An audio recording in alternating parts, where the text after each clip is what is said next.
यामध्ये मुख्यमंत्री लाडकी बहीण योजनेसाठी 1400 कोटींची तरतूद करण्यात आली आहे। बळीराजा वीज सवलत योजनेसाठी 3050 कोटींची तरतूद करण्यात आली। मुख्यमंत्री लाडकी बहीण योजनेसाठी 1400 कोटींची तरतूद करण्यात आलेली आहे। तर बळीराजा वीज सवलत योजनेसाठी 3050 कोटींची तरतूद करण्यात आल्याची देखील माहिती समोर येते आहे। नरेंद्र मोदीजींनी 80 कोटी लोकांना मोफत धान्य देण्याचं काम केलंय, मोफत राशन मिळतंय।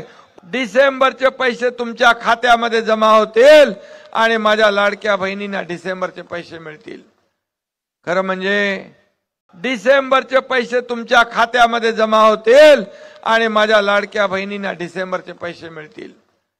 खरं म्हणजे 1,500 रुपये आपण देत होतो, पण 2121 रुपये आपण ते करून दिलेत, वाढवलेले आहे। खरं म्हणजे मी म्हणालो होतो, जेव्हा ताकद वाढवाल, शक्ती सरकारची वाढवाल, आशीर्वाद द्याल, तेव्हा हे पैसे वाढत जातील। कारण हे पैसे तुमचे आहे, हे सर्वसामान्यांचे आहे। आणि म्हणून आम्ही लाडक्या बहिणींना ओवाळणी जेव्हा देत होतो, भाऊबीज जेव्हा देत होतो, तेव्हा हेच विरोधक म्हणत होते, का भीक देताय, का लाच देताय, का विकत घेताय। आणि आता या लाडक्या बहिणींच्या मुलांच्या तोंडचा घास पळवण्यासाठी, हिरावून घेण्यासाठी हेच विरोधक कोर्टात गेले। याच विरोधकांनी या योजनेला बदनाम केलं।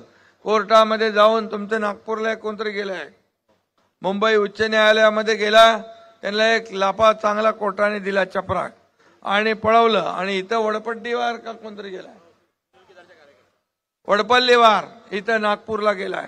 म्हणजे एकीकडे विरोध करायचा आणि दुसरीकडे आपल्या वचननाम्यातून ज्या योजना आहेत त्या ढापायच्या आणि म्हणायचं आम्ही आता 3000 रुपये देतो। पण आम्ही तर ऑलरेडी द्यायला सुरुवात केली। 5 हप्ते माझ्या बहिणींच्या खात्यामध्ये देणार आहे आपलं सरकार, पहिलं सरकार आहे। खरं म्हणजे आपण जे बोलतो ते करून दाखवतो।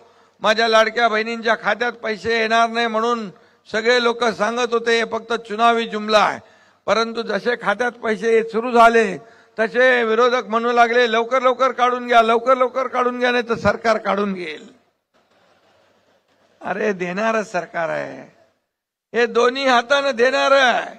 आणि म्हणून लाडक्या बहिणींचे नोव्हेंबर मधले पैसे आचारसंहितेमध्ये अडकू नये म्हणून तुमच्या या भावांनी ऑक्टोबर मध्येच नोव्हेंबरचे पण पैसे देऊन टाकले।